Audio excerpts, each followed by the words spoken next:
who is the founder of the MAX, a group of private, prestigious and exclusive international fitness business colleges in Australia and New Zealand. Now, twice Rowena's business has been listed on the Business Review Weekly magazine's list of top 100 fastest growing companies in Australia. In the same year, she was on the BRW Young Rich list. She was in the top 20 richest people in Australia under the age of 40. Now, this isn't too shabby for a girl who ran away from home at 15, never finished year 10 at school, and lived most of her formative years in Campbelltown, which, for those of you who are in Sydney, will know that it's not a suburb known if we start to get dropout, we had somebody with it behind the fence today. So here to talk I just sort of say to you, life strategies that will make your life and your business fun, fit and fabulous. Please welcome Rowie McEvoy. That was awesome. That was so good. Thank you. Can everybody please stand up? Oh, listen to you lot. I heard that this place was going to be on fire today because the most enthusiastic, passionate people in the world were here today. Can you prove it to me, please? That was kind of a test, and some of you didn't do so well on that test. What I'd like you to do, please, is show me the kind of experience that people will get when they come to your business, even when you're not there. And I'm going to give you a clue. It goes like this. W, O, W. Wow. Show me with your whole body. Please write the word wow, because that is the kind of experience that people need to have when they come in contact with you. Yes or no? Yes. On your mark, get set, go. And And I can't hear you. Now, for the people that moaned, whined and complained when we had to stand up, I am here to stop global whining, and if you have a whine, I will offer you some cheese with that wine. Please sit down very quickly. And now please write the word wow with your bottom, because it's much more kinesthetic when you do it in the sitting position. This is also a great stress management technique. If somebody's giving you a hard time, or you feel a little bit, you know, when your mouth goes dry and you start to get a little bit stressy, what you do is you quickly write wow in your seat while they're yelling at you. Are you ready? Goes like this. Come on, have a go. The guys down the front are having a great time. I did do that on purpose though, because I had to find out what kind of people I'm dealing with today, and it's interesting because every group that I have the privilege to have a chat with, this is what happens. When I say jump up, about 10 to 15, sometimes 20% of the group go, yes, let's get up. Write the word wow, yes, let's do it. About 70% of the group do this. If everybody else is doing it, I'll do it. All right, everybody else is having a go. As long as I don't make a fool of myself, I will do it. And then there's an interesting 10% group at the other end. This is how they write wow with their bottom. I'm not doing that. I'm far too sophisticated, classy and elegant to write wow with my arse.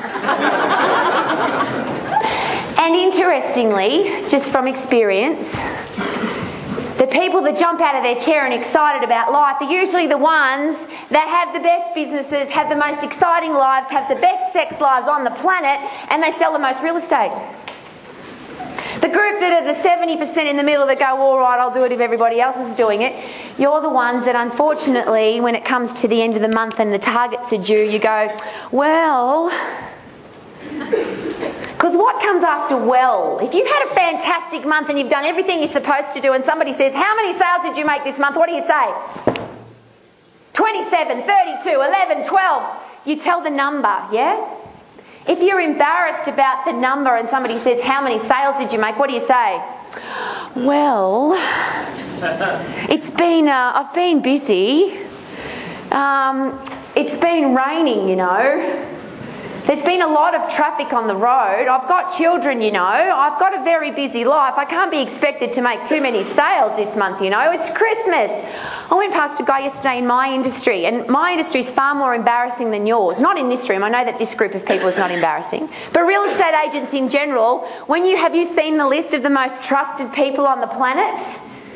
Guess who isn't on the top of the list? Real estate agents aren't there, and neither are personal trainers and fitness people either, by the way. I walked past a salesperson in my business yesterday. It was outside one of the most beautiful, expensive clubs in Brisbane. The investment of the owner of that club would be about $12 million. And outside his business yesterday, he had a young man, he had pilly tracksuit pants on. He had his little brother's shirt on that was faded and stretched. And the logo of the business was faded. He had tattoos down both arms, he had earrings in both ears, and he was standing outside the business flicking brochures like this. And it was like 12:30 in Brisbane. Do you know how busy it is at 12:30 on the street in Brisbane? And I said to this young man, because that's my industry, you see, I said to this young man, how are you today? He went, not too bad. I said, do you love what you do? And he went, no, I'm over it. I have to write wow with my bottom because I'm feeling a bit stressed. The reason I share that with you is that I could complain to you about the unprofessionalism in my industry. I could tell you that there are dodgy people in my industry. I could tell you that they wear silly little clothes and they dress like strippers and they're not very knowledgeable and they don't know their stuff and they're not very well educated.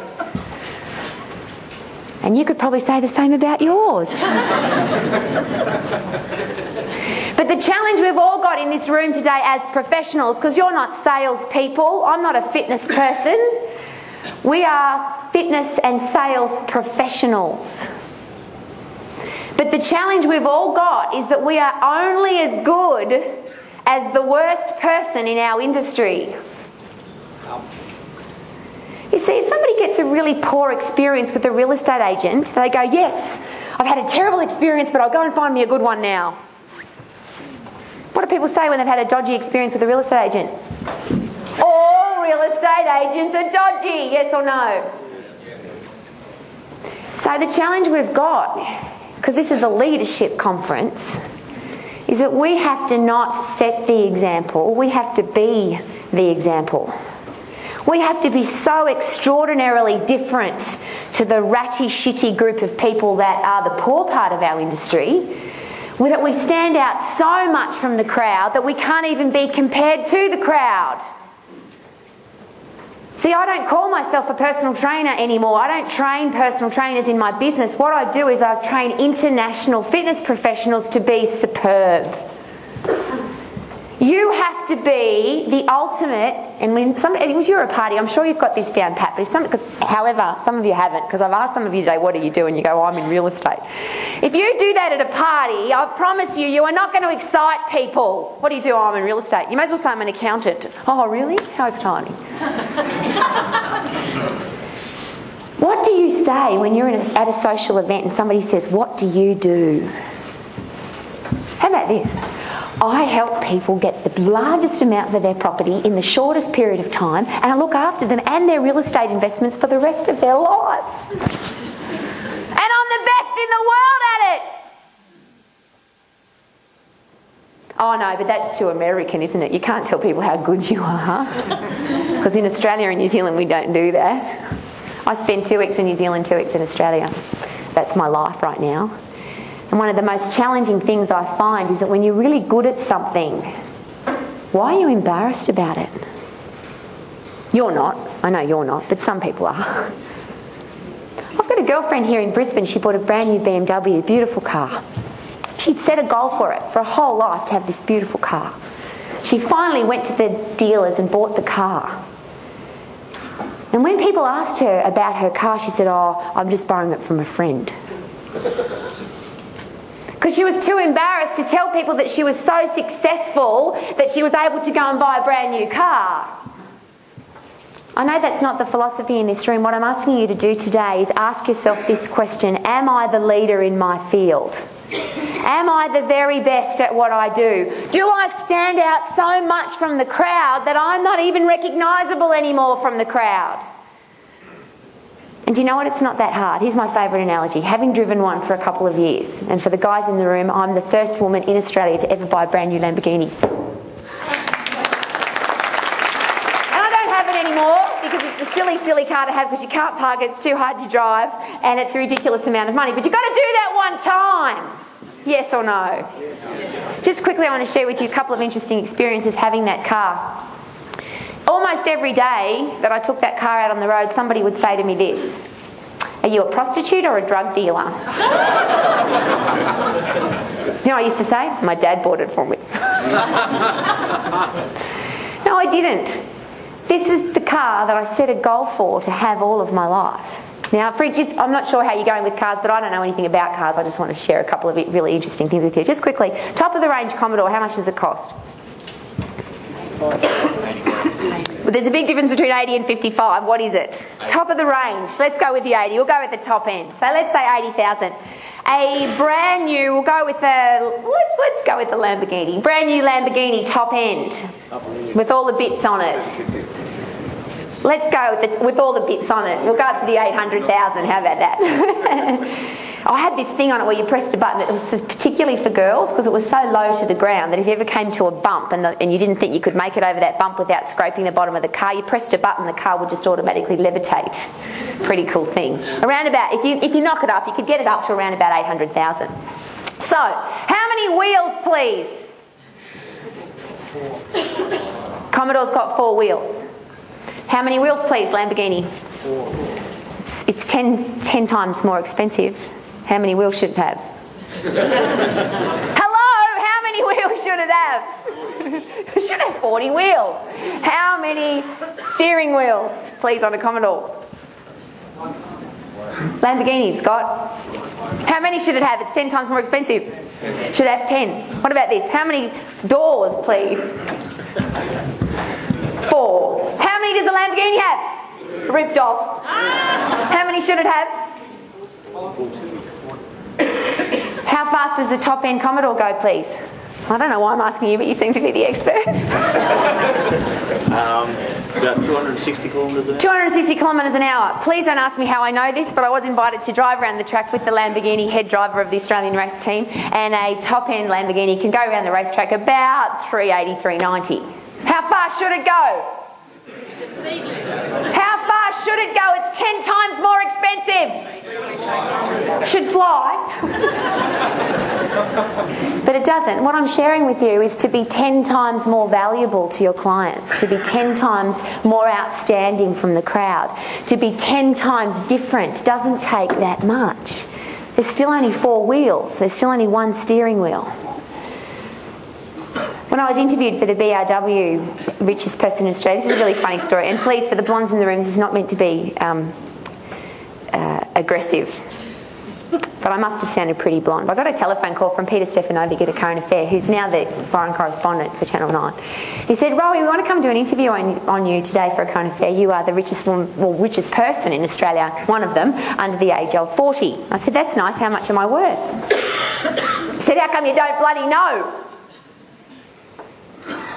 Because when you're absolutely passionate about what you do and when you're doing what you love to do, does the money matter? And please just say yes. Of course the money matters, because if we sucked all the oxygen out of this room right now, I wouldn't care what I had to say. What would be the only thing that all of us would be thinking about? Oxygen. We wouldn't be thinking about growing and learning and becoming more personally developed and becoming better leaders. What would be the only thing we were thinking about?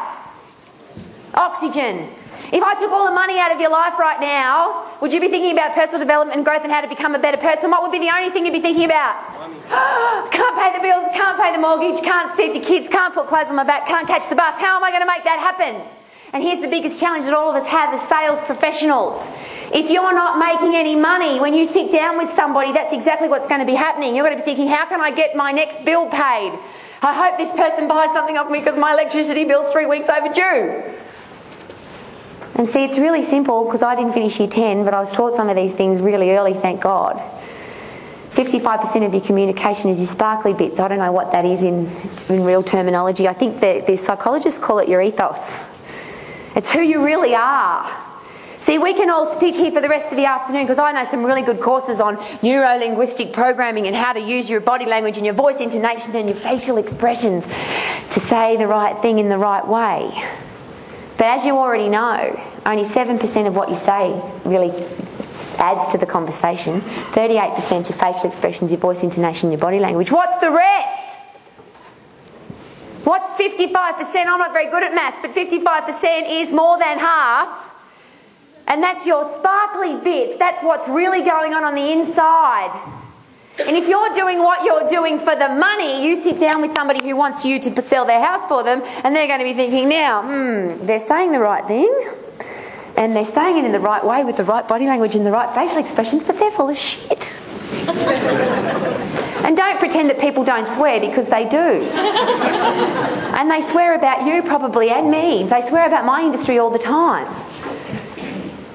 So yes, the money's important, but if your whole life is about the money, what I'm going to ask you today, I'm probably going to get into really big trouble now. But that's been my whole life. I was suspended from private school many, many times. That's why I ran away from home, because I got suspended quite a few times for asking wrong questions. I'm about to ask a very inappropriate question. What kind of undies are you wearing? Does she know what kind of undies you're wearing? There's a very interesting relationship going on down here. You see, the test I'm doing now is very similar to the WOW test. If you are in a relationship, it's brand new and exciting, perhaps like for the first time, or you're going out on your first date maybe even this evening, or maybe it was last night, what kind of undies were you wearing? You were wearing sexy ones. There's not one person in this room that if you have a hot date tonight, you're going to put your old daggy undies on that are overstretched and got holes in. You're going to put your good ones on, yes? Of course you are.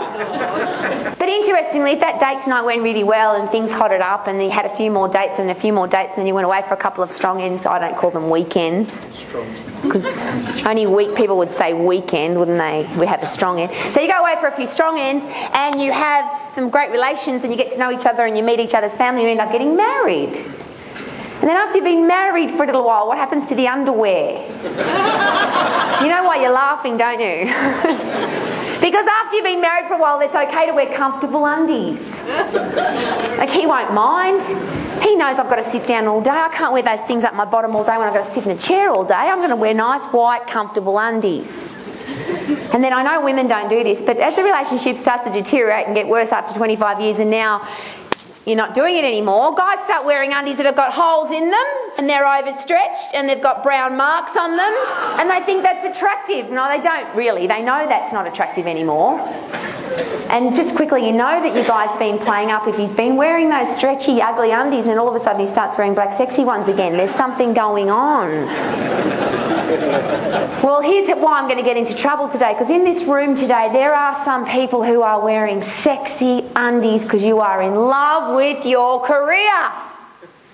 You would never dare show up to any day of your life without your most gorgeous underwear on, because you are so in lust with what you do that your heart is racing, it gives you goosebumps and you are excited about it every single day. Some of you have been doing this for quite a while. It's comfortable. It pays the bills and it gives you a nice car upgrade, Commodore upgrade every few years, and it gives you a nice comfortable living and the kids go to a nice school and the undies are comfy. I'm sure there isn't any in this room, but some of you might have snuck in, but you will know some real estate agents like this who their undies are so daggy they should not be doing real estate anymore. And when people say to me, Rowie, how do you get excited and passionate about what you do every single day? It's really easy. The first one is this. I'm just going to give you 5 quick tips because the 5's really easy to remember. They're the 5 that I live my life by. And just as a side note, one of them is wear sexy undies. And to wrap that up though into a more professional wrapping, every part of your life affects every other part of your life. If you want to be a sexy, fun, attractive person, what kind of people will you attract into your life if you're a sexy, fun, attractive person? Neil said it beautifully before, I laughed my head off down the back, and those of us that were down the back and weren't laughing, I think you need to change your undies. He said it beautifully. If you're not doing what you absolutely love to do, it will show all over your face. Everyone will pick it straight away. They'll know that you're wearing your daggy undies. Every little thing you do affects every other little thing that you do. I'm going to give most of you in this room a really hard time right now, and it's not because it's you, it's because this is my mission. I'm on a mission to positively change the health and fitness of the world. Now, there's 2 reasons for that. One is that the Western world today is fatter and sicker and weaker than it's ever been. And do not try and tell me that you can be the best real estate agent in the world if you're fat. You just can't do it. And I don't care if that sounds harsh. And don't give me any excuses. If you're fat, you ate it. Nobody snuck into your house over the last 4 or 5 years, opened up your mouth while you were sleeping and put food in there, did they? Everything you've ever eaten that has put extra pounds on your body is there because you chose to put it there, yes or no? Yes. You know when people give you that excuse, oh, I haven't got any money, I just don't know where it all goes. If you're broke, guess what? You spent it. Don't blame someone else. Every part of your life affects every other part of your life. I know that you could give me 100,000 terrible stories about my industry. I'm going to share a couple with you that would make a very big difference to me. I've bought and sold real estate since I think the first one I bought was in Ambervale. Oh, I know the first one I bought was in Ambervale in Campbelltown for $26,000. It was an ex-housing commission property. But I figured that I should get into the housing market. I think I was 17. But I treated that apartment like it was Buckingham Palace. I cleaned it every day. I put fresh flowers in it. I didn't have very nice furniture. I remember I went to the op shop, like the Salvation Army shop, and I bought a fridge. It was so old and rusty, but I bought some bright green paint and I painted my fridge bright green because I liked green as a colour at the time. The reason I share that story with you is that every part of my life since then, everything I've owned, I've treated it like it was the very best it could possibly be. I really buy into be before you are and you will become. The power of psychology is quite amazing. If you want to be successful, dress like a successful person, act like a successful person, speak like a successful person. But what I found really interesting is that every time I went to sell a property, and I've bought and sold many properties, I cannot believe the disrespect of people in your industry who would come into my house with their shoes on. I couldn't believe the disrespect of some of the people in your industry who would rock up to my house in a dirty car. Because if you don't look after your own car, why would you look after my house? It's your car and you don't look after your car. I remember I was at the very start of when I got involved in fitness business education, and we had a program where people would come, and I know that you're aware of this, somebody would come to the program, and if they enjoyed the initial program, they would then enrol to do the entire program. There was a young guy who was sitting about halfway up one of the aisles, and quite shy and quiet. And at the end of the first break, he came and enrolled in the program. So I asked the question, how come? You know, you were obviously undecided about what you wanted to do, and within 2 hours of being here, you've decided that you want to be involved in the fitness business education program. And he said, I really wanted to do it, but my dad told me I had to look at your shoes. And he said, if you guys didn't have good shoes, my dad told me I wasn't allowed to roll in the program.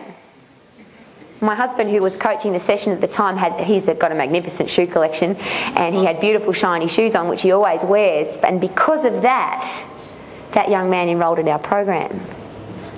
I would like you quickly to look down at your shoes and ask yourself, are these the shoes of a professional person? Do you know what some of you are going to say? Oh, but we're at conference. Doesn't matter what we wear at conference. Bullshit. I don't know. You don't know who's going to be buying and selling property. The lady that changed your glasses here at the morning and afternoon tea breaks, do you know her name? And do you know if she's got a property to sell? And if she looked at your shoes, would she think, wow, those shoes belong to a successful person? These people say to me, how can you be successful in business? You didn't finish year 10, you haven't got a tertiary education, you're a woman, you've got blonde hair, and you're pretty stupid. How on earth did you become successful in business? Because it's not that complicated. 4 wheels. Still 4 wheels, and you can be 10 times more expensive. And people say, oh, but it doesn't matter about your shoes. People don't care about your shoes. They do. 5% of people, it's the first thing they're going to look at is your shoes. Here's the next question. When somebody comes into your office, is your office the most beautiful, spick and span, clean and tidy office on the planet? And for all the guys in the room that are sick of the females in your office whinging at you and nagging you about the state of your office, 5% of people won't do business with you if your office is dirty. That's not my statistic, that's just plain fact. Because if you don't look after your own office, if you've got dirty, you know, I look at the inside of a coffee cup when I visit somebody's office. Quick tip to that is to have dark insides of coffee cups because it's hard to keep white ones clean.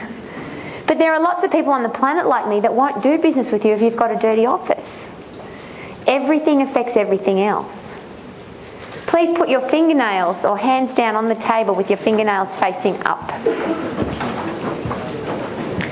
I learned this the hard way with a couple of racks over the knuckles, because some of you did that so proudly. It was like, look at my nails.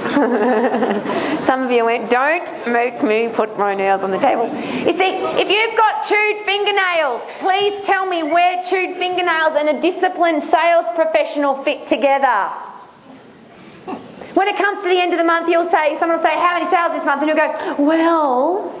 And you probably won't say, because I've got chewed ratty nails or I'm wearing black nail polish. Please, ladies, do not consider for 1 second on this planet that black nail polish is a professional colour to wear on your nails. If you're a professional woman, it just isn't. You know what people say to me? Oh, but it's in fashion. Here's what I have learnt the hard way. Fashion is meant to go out of style. Style never goes out of fashion. And if you're not dressing like, presenting like, wearing shoes like the most professional person on the planet, they're all the little things that people will look out for. And I know these are statistics that you already know, but 74% of buying decisions in Australia and New Zealand aren't made by men doodles, they're made by women. So even if you think that the man's making the decision about the house, he might just have a quiet wife who's really making the decision. And guess what she will be noticing? All the little things. I've got 4 dogs at my house. I've chosen real estate agents because they've remembered the names of my dogs. Because my dogs are more important to me than children. I will never have children, but I do have 4 dogs. I have this interesting situation right now where I live in a rental property in New Zealand that's on the market. And my property is shown quite regularly because my house is always clean, and it's always, my house every single day is ready for sale. Even though I rent this property, and the reason I do that is because who I am. I'm not sharing that with you to be a smart ass. What I'm sharing with you is if you are going to sell beautiful homes, what should your house look like? It's just a question. What I've found really interesting is that I know the challenges with my house because I live there. I know that the real estate agent knows the challenges with my house because they've heard me share with them the challenges about my house. But the challenge I have is that when the real estate agents are talking to the people they're showing my house to sell, they tell fibs about my house. A half-truth is a full lie. I'll say that again. A half-truth is a full lie. Now, I know that you guys don't ever tell lies about a property. But remember what we started chatting about at the beginning. You are only as good as the worst person in your industry. Because if somebody else in your industry is talking fibs, then my experience with a real estate agent, all real estate agents, is poor. I'll tell you what I won't do either. I will be buying property in New Zealand. It won't be from the people that have been showing my rental property to sell to other people because they've been bullshitting about my house. See, you never know. You've never got when you get in the lift, what do you say? Do you always say hello, or are you one of these people that stands in the lift and looks at the numbers? I always do this. Hello. And even if they keep looking at the numbers, I go, hello. This is my favourite though. Winston Marsh taught me this, marketing guru. And he taught me this when I was like 18, and I've been doing it for a really long time. I get in the lift and I go, hello, I've called this meeting for a reason. Because step number 2, first, if you've forgotten already what step number 1 is, step number 1 is everything you do affects everything else that you do. Every area of your life has to be in order, sorted, and growing and getting better. Be before you are and you will become. Step number 2 is you have to be unique and different and memorable. Everything about you and your business, and I don't know how you differentiate between the two. Somebody said to me just recently, if I gave you $10 million, would you sell me your business? And I answered it like this. If you offered me $10 million for my dogs, I would not sell you my dogs. What if somebody offered you, I don't have children, if somebody said, oh look, I'd just like to purchase one of your children for $10 million, would that be okay? What would you say? Obviously not passionately in love with your children. Which one? The reason I share that with you, please, if you are comparable in any way, shape or form to anybody else that does business in the same business as you, you'll have to compete on price. And I think that's really awful. I'm not sure what value you place on yourself, but I'm going to give you an outsider's point of view. If I've got a property and I love it, but I have to move to another country and I have to sell it, what do you think the value is to me as that property owner? I love that property, it's been my home, but now I have to sell it to somebody else and I have to do it through a real estate agent. And that real estate agent comes to my home, compliments me on the state of my home, shares with me some ways that I can make it even better, remembers the names of my puppy dogs, compliments me on the clothes that are in my wardrobe, comes every single time that we've got a showing, they come 2 or 3 hours earlier to help me make it even more beautiful. And then they find a fantastic person, and I'm not sure whether you do this, but I believe you should have an application process to buy a property. You can't just buy a property, you should be the right person to buy the property. You should have to apply to buy this property. We have to have the person who's going to look after the gardens and look after the pool and maintain this beautiful property. If you do that for me and then I move to another country knowing that you as my real estate agent found the right person for my house who's going to look after it and treat it like their own, what value do you think I would place on that? Because you know what I'm sick of hearing, and I know it doesn't happen in this room, but remember, you're only as good as the other people out there. I'm the cheapest real estate agent in your area. Wow, that's exciting, isn't it? I want to do business with you. What's the word that goes with cheap? Nasty. This is not a good combination. Why are you not 5, 10, 20 times more expensive than everybody else? You know what people say to me? I can't be 20 times more expensive than the other real estate agent because no one will do business with me. That's not true. People do business with people that they like and they trust and they have something in common with. And we all do it, every single person in this room, whether it's where you buy dog food or where you go to the supermarket or where you go post office or whoever cuts your hair, you do business with the person that you like, that you trust and that you have something in common with. And my question is, how unique and different are you from everybody else out there? Simply because when somebody says to you, what do you do in real estate? You know what everybody else says that's in real estate? What do you say that's so different and unique and memorable? People walk away and go, oh my God, I just met this guy. He was amazing. And the because needs 5 things. And now I'm going to challenge you. In your business, if you do not have 5 unique points of difference, 5 things that make you completely different from everybody else. And you know what people say, oh, we give great service and we do this and we do that, and I always say, no, that's the same as what everybody else is doing. You have to be so unique and different from everybody else that you don't have to compete on price. How does this sound to you guys? And please excuse if this sounds naive in your industry.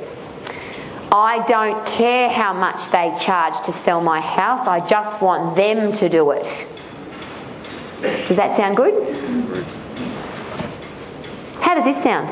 We would love to sell your property for you. Unfortunately, we have a waiting list because we have so many people wanting to buy houses right now, sell houses right now. Because when you've got a waiting list, what does that mean? You're good or bad at what you do. Do you have a waiting list? We will have to put you on the waiting list. Because perception in business is everything. Perception is everything. And I know that you know this already.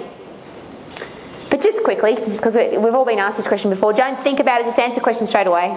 Safest car in the world, go.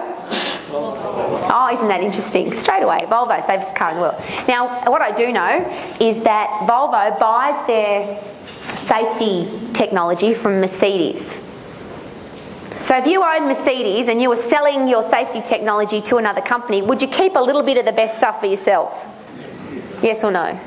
So technically, which is the safest car in the world? Mercedes have the safest, or Mercedes, whatever you say it, are the safest cars in the world. But that's not the perception that they've given to the world, is it? What's the perception that Mercedes have given to the world? Prestigious luxury cars. See, perception's everything. And that's why step 1 and step 2 go together so beautifully, because everything you do affects everything else that you do. So everything that you do has to give the perception that you are the best at what you do. I sat with a gentleman yesterday on the plane, and he's from Newport Beach in California. And my plan is to live in America. And I said, my plan is to live in America. And he said, why? And I said, because in America, capitalism is celebrated. Being successful is celebrated. I believe that if I drove my car in Southern California, people wouldn't say to me, you must be a prostitute or a drug dealer. There wasn't a day that went past when I took my car out that somebody didn't spit on it or try and scratch it or kick it. Interestingly, you can't scratch Kevlar and titanium, so they would try really hard and it didn't work. What I'm asking you to do is be proud to be the very best. Take full responsibility for your success and for your failure. But taking responsibility for your success says this. When people say, what business are you in? You say, we are the best real estate business in Cairns. We look after people the very best. Now, whether you're uncomfortable with that or not, people don't want to do business with second best. Imagine if you said this, we're the second best real estate agent in Cairns. What do you think the next question would be? Who's the best and who do people want to do business with?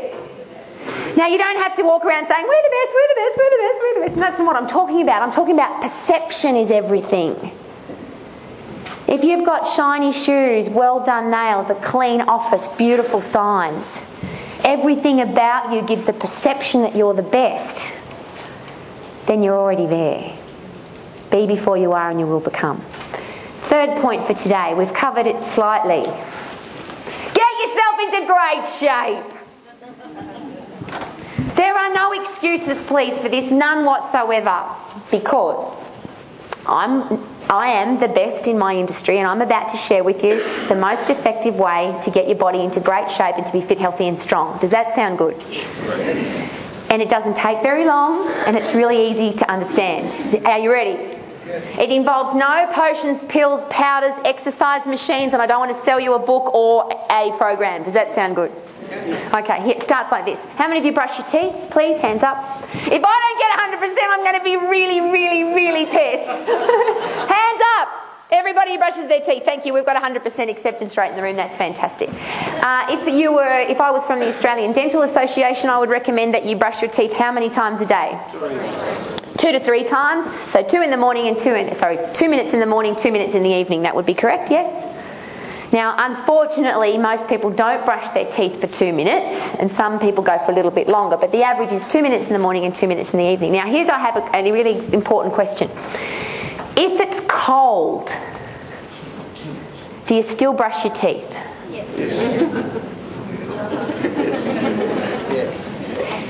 If you're busy, do you still brush your teeth? Yes.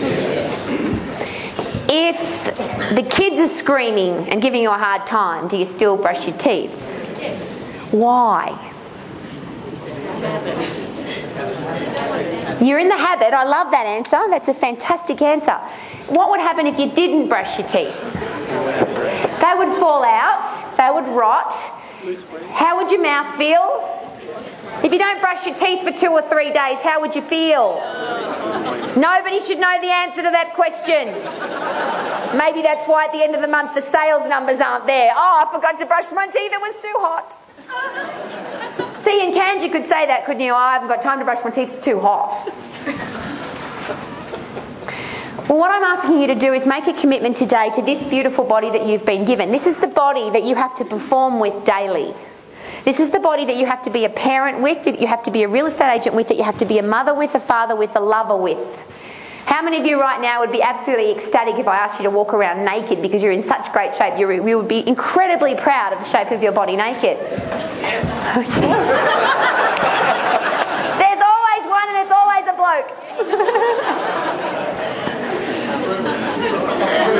So what if today you you made a commitment, like you do with your teeth, because whether it's hot, cold, you're busy, you're tired, doesn't matter what's going on, none of us in this room would miss one day of brushing our teeth. You might miss one of the two, but you would never ever miss one day of brushing your teeth, because this part of your body, if you don't look after it, it will rot, it feels bad, your breath will stink, people won't want to hang out with you, and it only takes 4 minutes a day to look after it. Yes or no? And we all do it. What if you made a commitment today, every day, 7 days a week, 365 days a year, even Christmas? Because my quote of the day from Neil was, champions train and learn when everybody else is sleeping. Wasn't that a fantastic quote? Christmas Day is a fantastic day to do business, because guess who isn't doing business on Christmas Day? Everybody else.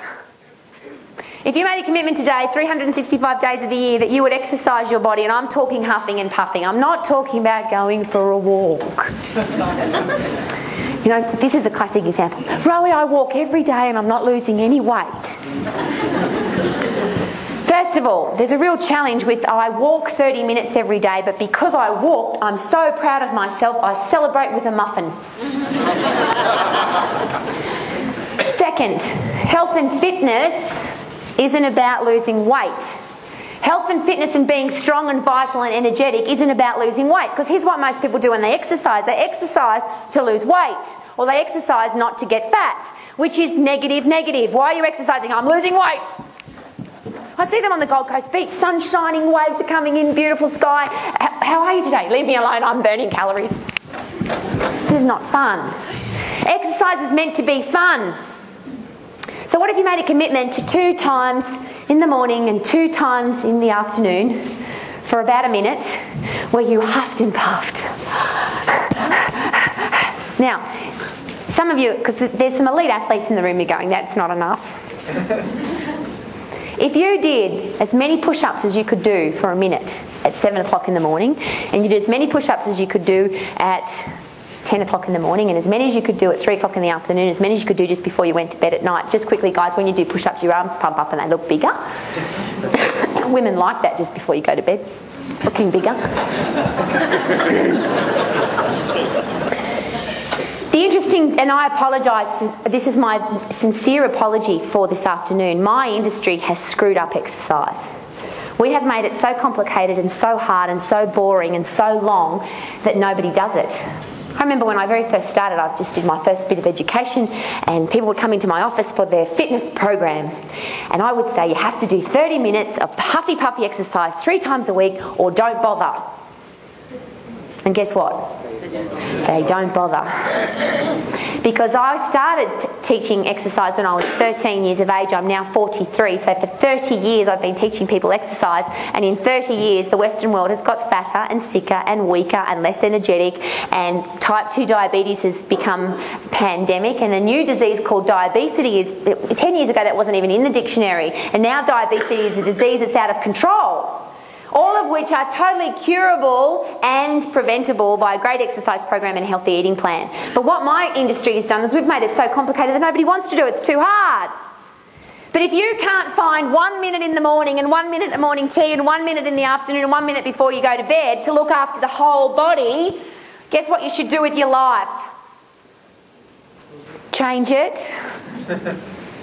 Because if we can find 3 hours, that was a staggering statistic, if we can find 3 hours to watch television every day, surely we can find 4 minutes to exercise. Now, the beautiful thing about this particular drug called exercise, because it is very addictive, for those in the room who are saying, oh, you can't just do 4 minutes, that won't work. When you first started smoking, not that anybody in this room does, I'm sure, or if you ever started taking drugs for the first time, which nobody in this room does, I'm sure, did the drug dealer or the person handing you the packet of cigarettes say, here, smoke this whole packet at once? Because if they did, because some of you have had that experience, smart parents sometimes do that with their kids, they say, here, you want to smoke? Have to smoke the whole packet. What happens? If your drug dealer gave you 20 pills and you're only supposed to have 1, you would have some severe challenges. See, what my industry does is we say exercise, you've got to do 30 minutes, you've got to go to the gym 3 times a week, 27 exercises, 3 sets of 10, and if you don't do it, don't bother, and people just don't do it. The beautiful thing about exercise is that if you start it and you start getting fitter and you start getting stronger, what happens? How good do you feel was my question. What happens to the way you feel? When you get in the shower and you can start feeling bones instead of doona, how does that feel? See, we know the feeling. It might have remember it was a long, long time ago, but we remember. The human body was not meant to carry 27 doonas. Guys in the room, if your waist measurement is more than 100 centimetres, you are in the top risk category for coronary heart disease. Now, there's a small challenge with coronary heart disease. The first symptom of coronary heart disease is sudden death. They're laughing. The blokes are laughing. See, most blokes don't go to the doctor and get their cholesterol checked and their resting heart rate checked and their waist measurement done. So the first sign of coronary heart disease is bang, he's dead. Worse than that though is type 2 diabetes. And diabesity now is where your waist measurement becomes more than 100 centimetres. So the insulin in your body stops working because you're too fat. So you get type 2 diabetes. Now, instant death is a pretty quick way to die. Type 2 diabetes, you'll go blind, your limbs fall off, then you get renal failure, and then you die, and it's a long, slow process. Yes, I'm saying this to scare you. Because when you choose to eat deep-fried potato over having a mashed potato that's got no butter in it, that's a choice that you make. But then don't whinge, moan and complain when you have a sudden death of a coronary heart disease. Because every choice has a consequence. Health and fitness is really simple. Do it every day. How often do you brush your teeth? So how often should you exercise? For how many minutes? At least 4. And what do you need to do? Come on, practice. Go. I can't hear you. Do you know what will happen? The people out there will go, we want to go to the real estate conference.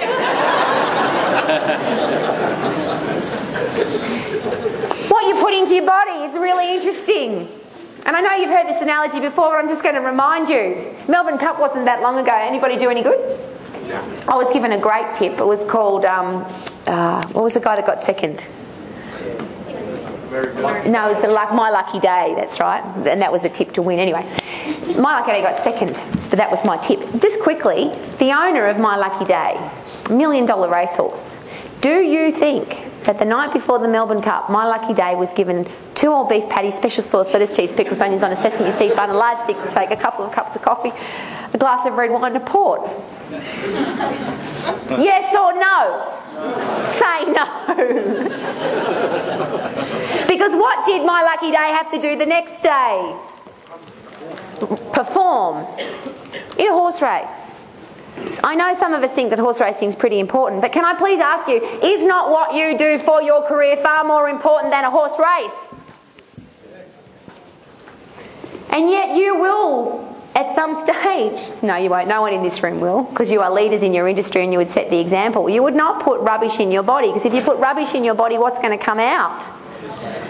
But not very quickly. I had a client once, his name was Matt, and he was a computer programmer, so obviously not a real estate agent.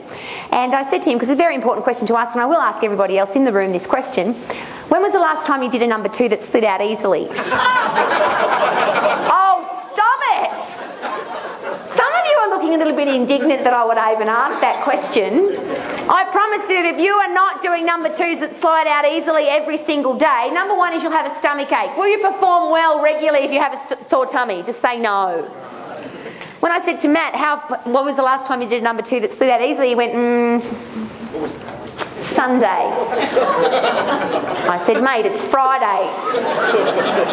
He said, I go into the bathroom with the newspaper on Sundays and hope something comes out.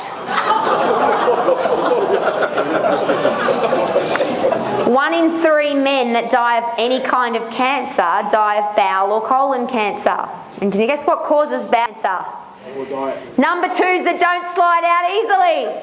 And what causes number 2s to slide out easily? Fibre. Fruit and veggies. You see, this is how uncomplicated this all is. Exercise for how many minutes? 4. Around 4, huffy puffy every single day and get fitter. Just aim to get fitter. What should you eat more of? Fruit and veggies. What should you eat less of?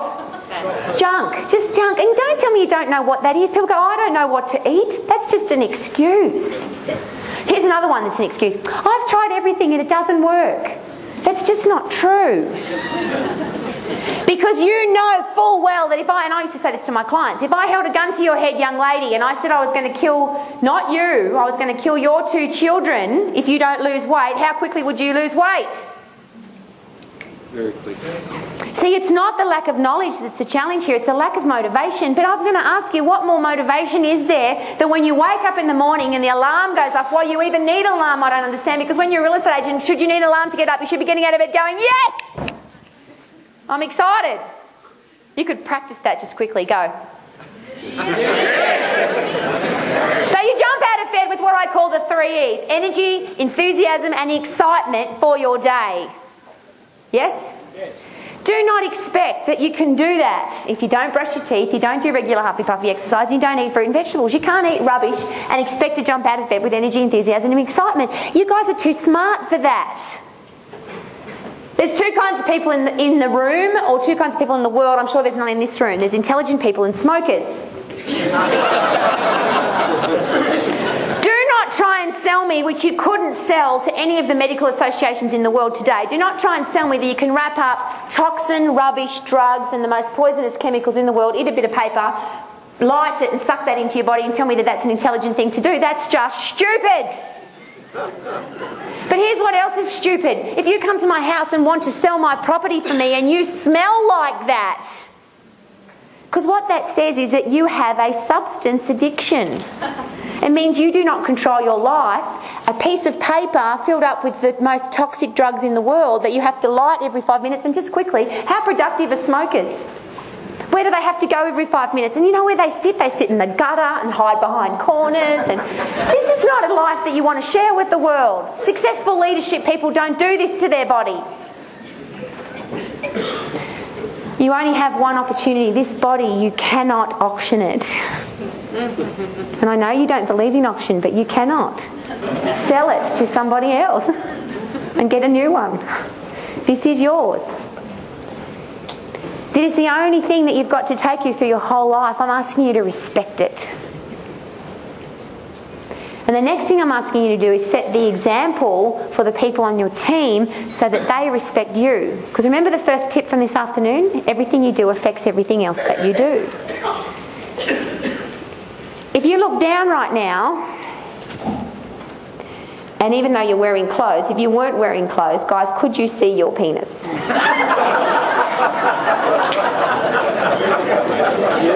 Oh, I cannot believe this. Half of the room has got one and half of the room wants to play with what the other person's got, and we think, some of you are looking at me like you're indignant. Please do not be.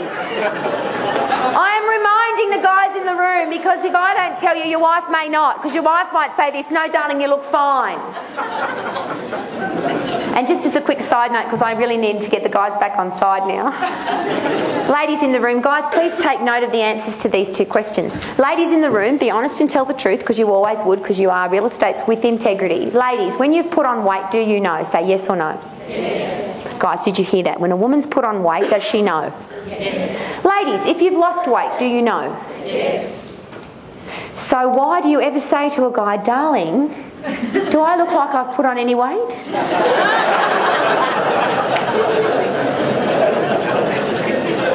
Guys, we know. We know if we've put on weight and we're looking for some help because we feel really bad about ourselves. And if we've lost weight and you haven't noticed, what we're trying to do is have an excuse now to nag you for the next 3 months. I lost 5 kilos and you didn't even notice. And the poor guy's got nowhere to go, because if he does say, yes, sweetie, you're a little bit chubby, what's going to happen? It's over. You're sleeping on the couch for a very long time. What I find funny, though, is most blokes will probably like a few nights on the couch with the remote control to themselves. What I'm asking you to do, please, is be in great shape for your business, for your partner, for your kids. I had a lady come to see me at a health club that I used to manage at Castledine. She was 120 kilos and 5 foot tall. I want you to picture that. In her mind, this is her words and not mine. She said to me on her first appointment at the health club, "I am easier to jump over than walk around." That was her quote, not mine. Interestingly, and this is a really good tip on great communication, is that I put her in with one of my personal trainers, professionals, because see, what we say is so important. And Gina came out of that room, by the way. She was indignant. She banged on my office door and she said, "Get me out of that room with that stupid girl." And I said, "What happened?" The personal trainer that I'd put her in with was about 80 kilos, so a little bit larger than the normal personal training size. And this silly, silly girl had said this to a 120 kilogram, 5 foot tall woman. She said, "I completely understand how you feel. I'm fat too." When you're 120 kilos and there is a woman in the room that is 80 kilos, what is that 80 kilo woman? She's a bitch because she's too skinny. Why would I share that with you guys? One of the most important communication tips that I've ever been taught is to never say, "I understand." Because even if you do, even if that girl had or was 120 kilos and 5 foot tall, her experience is irrelevant. Who's the most important person in the room? The client is. You've got to get your personal development and your personal growth and your self-esteem from you, not from your clients. And that's why I'm asking you to be in great shape. Because it's not possible, ladies, to get up and take on the world when you're having a fat day. And just quickly, ladies, when you look in the mirror, for those in the room who are really, really smart, because I didn't get this kind of the first time, is it possible to go from thin to fat in a 24-hour period? Can you eat enough food in 24 hours to go from thin to fat? You cannot. Even Renee Zellweger, when she was putting on weight for Bridget Jones, it took her about 3 months to put on 30 pounds, so about 10 pounds a month. And she was eating lots and lots of food to do it. Matt Damon said it was really hard to put on weight for the movie where he had to get fat. It's not possible to go from thin to fat in a 24-hour period. Ladies in the room, how many of you have looked in the mirror one day and said, "Wow, I look pretty good," and 24 hours later you've looked in the mirror and went, "Oh my God, I'm so fat"? Yes or no? Where does that happen? Physiologically, that's not fact. So where did it happen? It all happened in your head. So my last tip for the day, and this is so simple, and I know most of you are thinking to yourself, this stuff she's sharing with us, we already know it. Yeah, I know you already know it. There's a small challenge with knowing and not doing. If you know and don't do, what are you? You're an idiot. And the challenge you've got in this room today is most of you already know. In fact, I would say in this intelligent group of people, you all already know that you need to eat more fruit and vegetables, do some huffy-puffy exercise, look after your body, dress well, have a clean house, be unique, different and memorable from everybody else. You already know that. The challenge is, are you doing it? But the question is not, are you doing it on Monday and Wednesday and Saturday? The question is, are you doing it every minute of your life? What I'd like to finish off with is a very quick exercise. When I was given this exercise for the very first time, I squirmed. I was so uncomfortable. The reason for this exercise this afternoon is not to make you feel uncomfortable. However, what I have noticed this afternoon is if you are completely comfortable in your chair, how much do you move? If you're completely comfortable, how much do you move? When is the only time that you move your ass? When you're uncomfortable. Whether you got to go for a tinkle, that's uncomfortable. If your bottom starts to hurt, you move. So the challenge we've got is usually the human race only makes a change when we are uncomfortable. So I'm not here to give you a hard time, but maybe this will make you a little uncomfortable. Here's what's going to happen. The exercise goes like this. I'm going to get a 8x10 photograph of you, not a glamour shot, just a normal photograph that everybody that looks like you, yeah? And I'm going to take it through your life with an FBI agent. But you're not going to be in your life. You're going to be here at the conference, sitting in this room right now. And I'm going to take your photograph. and show it to everybody in your life that would recognise your face. Not just your family, friends, social group, sporting group, church group, people who'd know your name, but people who would recognise your face. Now, what I would like you to do, please, is write down 5 words that you would like those people to say about you. So I'm going to show them your photo. The FBI agent's going to say, do you know this face? And could you please describe them in 5 words? What would you like those people to say about you? 5 words. Don't think about it, don't analyse it, just write it down. I'd like them to say I'm sexy, caring, fun, knowledgeable, intelligent, professional, gorgeous, sophisticated, classy, elegant, a great mum, a great lover, if that was somebody that should know that. Caring, nurturing, philosophical, dangerous, funky, awesome, amazing, humorous. I went to see Robin Williams in Auckland last week. When you just see his face, what happens? He just makes you laugh just by seeing his face. You should listen to him talk for an hour and a half. Oh my God, talk about a good abdominal exercise. 5 words. Don't think about it for too long. Okay, now here comes the interesting part of the exercise. The FBI agent now is going to go through your life. You're sitting here at the conference. Normally you would have a week to do this, but because we're a fast-paced organisation, he's going to have to do that between now and when you go home. The FBI agent's going to go into your house, into your car, into your business, into your bank account. He's going to look under your bed, in your undie drawer, in your fridge, in your pantry, in the 3rd drawer in your kitchen. It's going to have a look at all the cupboards in your bathroom. It's going to have a look at your medicine cabinet. It's going to have a look at your computer hard drive and the last 100 websites that you visited. He's going to have a look at your CD collection. He's going to have a look at your DVD collection. He's going to have a look at your magazine collection. He's going to have a look at your library. He's going to look in your garage. He's going to have a look in your car, in your boot, in your gym bag, in your bank account. He's going to talk to all of your friends and your family, the people that know you and the people that would only recognise your face. And at the end of between now, because he's going to start right now, so you do not have an opportunity to go home and make your bed. So he's going to start right now and he'll finish just before you get home, and he'll have to do a report. And he's going to share that report with your top 5 clients.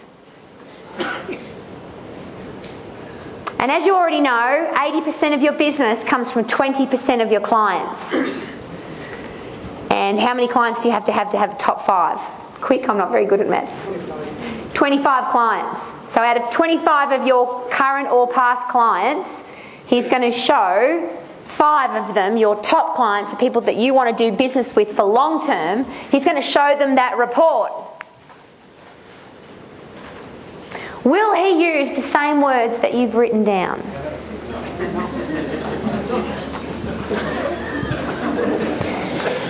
Somebody asked me just recently, a press person, Rowie, you cannot possibly be happy all the time. Well, when I did this for the first time, I wasn't very happy. I knew I had to go and throw out some books, change some magazines, throw some undies away, clean out my cupboard, clean out my kitchen. How many of you need to go home and change your undie drawer? And I didn't write the words down. If you wrote, and I have these 5 words now connected to my hand, because that bit of paper that isn't always going to be with you, but I always tend to take my hands with me wherever I go. Tough and fair, positive, stylish, disciplined and professional. They're the 5 words that I wrote down. When I wrote them down and then compared my life to those words, I was embarrassed. That's why I was squirming. I was very uncomfortable. Because I didn't want my top 5 clients, the top 5 members at my health club, to see that what I wanted to be and who I was were 2 completely different people. So, but that was easy. What did I have to do? I just became that person. I just became that person. And what happens then is your decision-making process becomes very, very easy. Because tough and fair, positive, stylish, disciplined, this was the big one. If I ever felt like not exercising, and I just said those 5 words and I got to this one, what does a disciplined person do? Exercise or not exercise? If you ever felt like not making your bed, what does a disciplined person do? If somebody went to your house at 3 o'clock in the afternoon and they looked in your room and you hadn't made your bed, would they think that a disciplined person lives at your house? Of course not.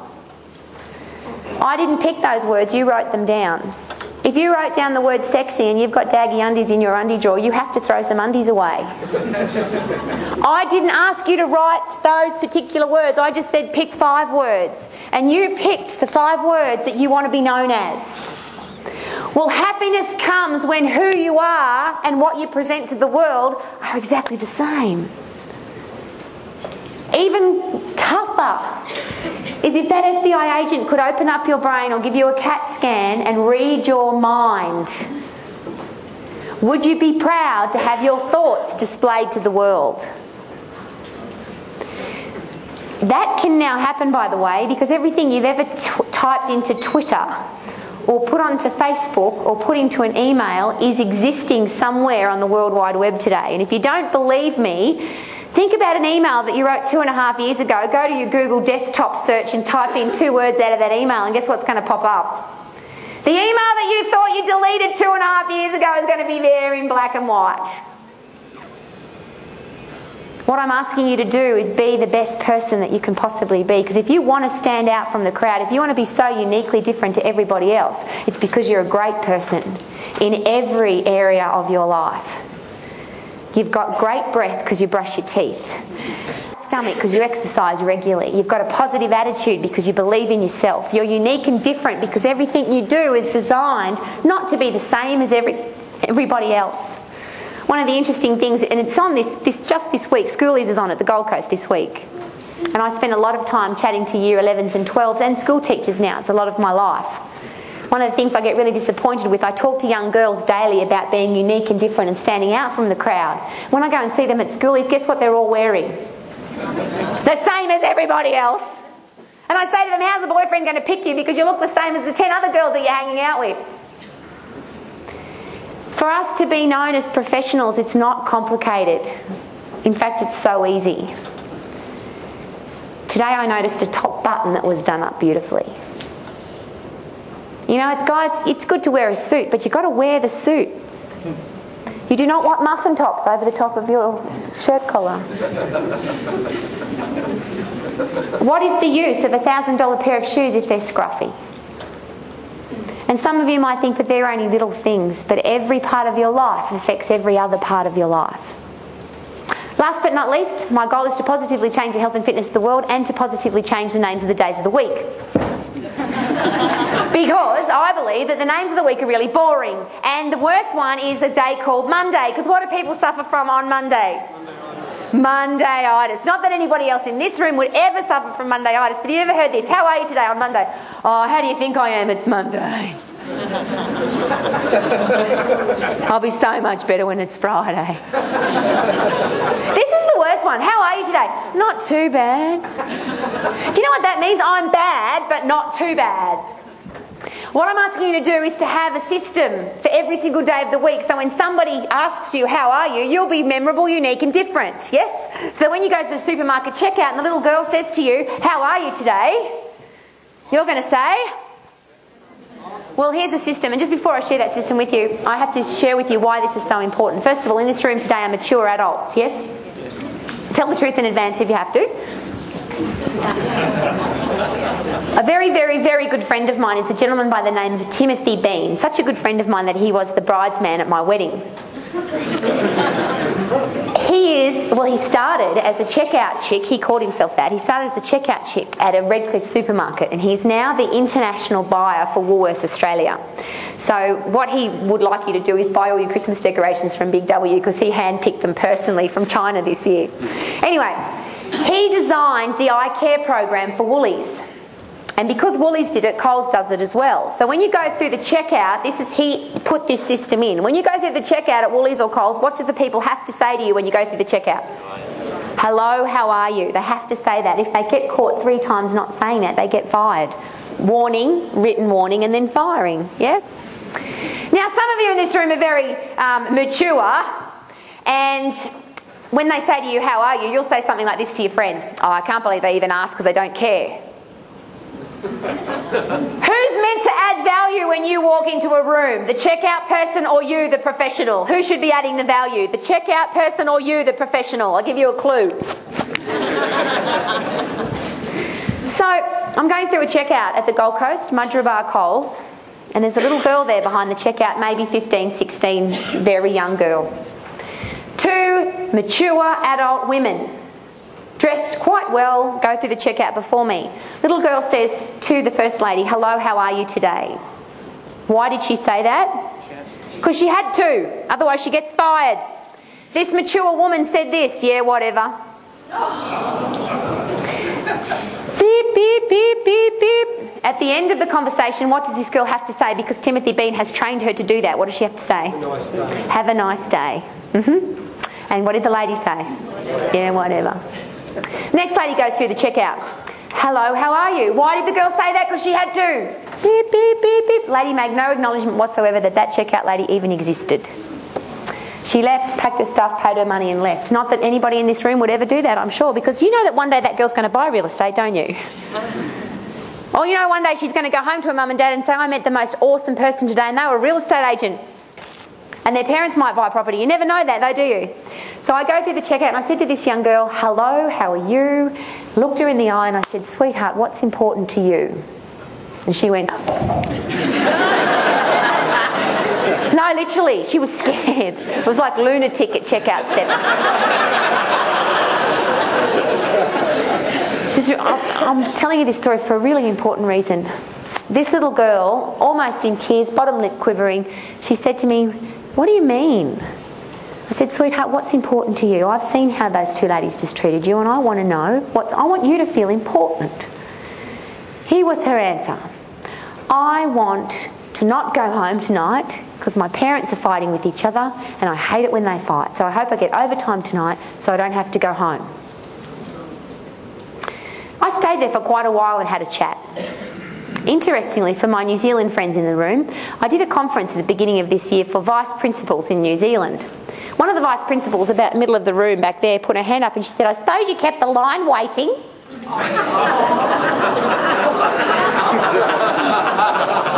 Yes, I bloody did. Because I wanted to leave that little girl with the prophet. I wanted her to feel like she was important. And not because I want to do business with her, but that's just because that's the person I am. I want you to be the same person because you're a mature adult who's a professional leader in your industry. So here's the system. It goes like this. When you're going through the checkout on Monday, you're going to say this. She says, "How are you, Jen?" You go, "How do you think I am? It's magical day." You cannot suffer from Monday-itis on magical day because you can't say, "I've got magical day-itis." If you're going through the checkout on a Tuesday, you're going to say this. She says, "How are you, Jane?" You go, "Oh, how do you think I am? It's terrific day." Because how would you be on terrific day? Okay, you ready? That's the next one. It's Wednesday. How are you today? Wonderful. Wow! Because it's Wow Day. Thankful Day, my favourite. How are you today, sweetheart? How do you think I am today? I'm thankful because it's Thankful Day. I'm thankful that I didn't wake up in Baghdad this morning, even though the real estate's quite good there at the moment, I heard off Neil. I'm really glad that I'm living in a country where I can wear what I want, believe what I want, say what I want. Just as a quick side note, I saw an interview with George Bush recently. You probably saw it too, and he was asked about freedom of speech because there was a whole television show, 1 hour television show at night time, bagging George Bush and all the stupid things that he said in his whole... Imagine if somebody followed you around for 2 years. Do you reckon they might be able to put together a tape of stupid things that you've said? Anyway, but this was the point. The point he made was... Isn't it fantastic that you and I live in a country where a television show bagging the president of the country can play for a full hour and nobody gets shot?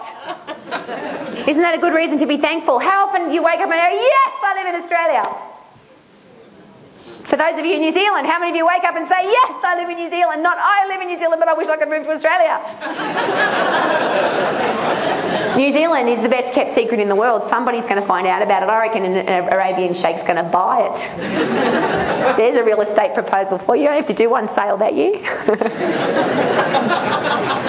Monday, Friday, that's easy, isn't it? Super Day, Saturday, and for those of you that used to be school teachers and hated being a school teacher and became a real estate agent, super's not spelt with 1 U, it's spelt with 7 O's. How many? 7. Super Day and Sparkle Day. So it goes like this. We're all going to sing it together because everybody watched X Factor last night and loved it, didn't you?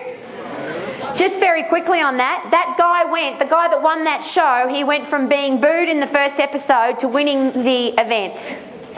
I'm going to say that again. He was booed off the stage in the first event and he won.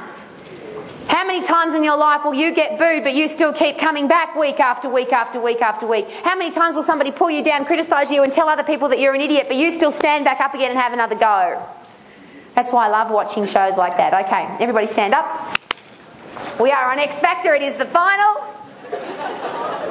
I'll give you the rehearsal and then we'll play it from there. Are you ready?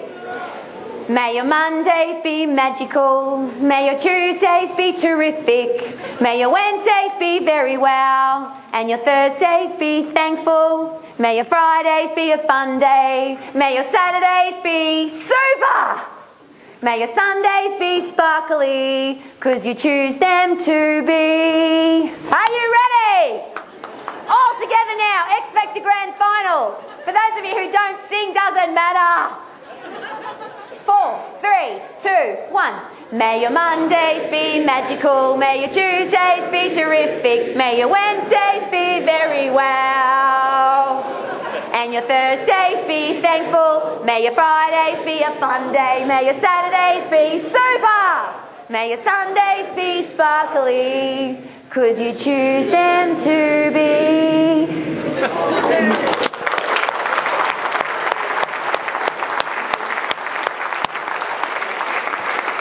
Just before you sit down, one more wow with your whole body. Have a seat.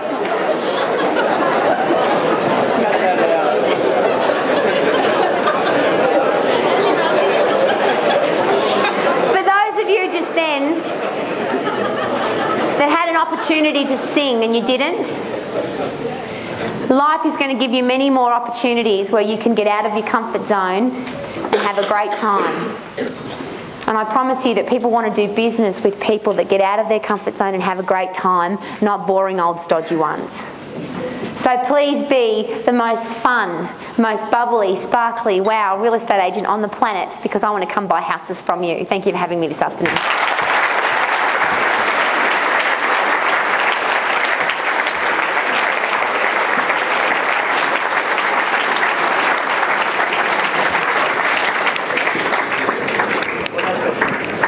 That's got you all nicely worked up for the...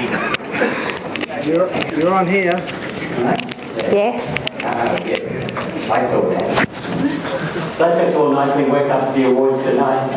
Just to mention, Rowena donated her fee to the RSPCA, which I think is a very well.